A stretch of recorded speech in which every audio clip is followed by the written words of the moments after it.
ఒక గ్రామంలో రామయ్య అనే రైతు ఉండేవాడు. అతనికి చిన్న పొలం, కొంత భూమి, ఓ ఆవు మాత్రమే ఉండేది.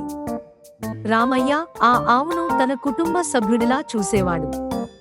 ప్రతిరోజు తెల్లవారితే ఆవుకు గడ్డి పెడుతూ, నీళ్లు పోస్తూ, ప్రేమగా మాట్లాడేవాడు. ఆ ఆవు మంచి పాలివ్వడంతో రామయ్య తన కుటుంబాన్ని పోషించగలిగాడు.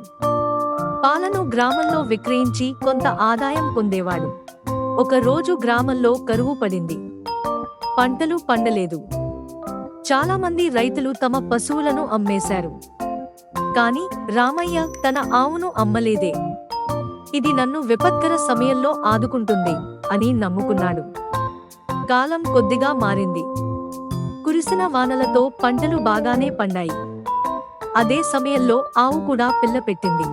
ఇప్పుడు రామయ్య దగ్గర 2 ఆవులు అయ్యాయి. పాల ఉత్పత్తి పెరిగింది. ఆదాయం ద్విగుణితం అయింది. అతను పాత రుణాలు తీర్చాడు, తన పిల్లలకు మంచి విద్యను కల్పించాడు.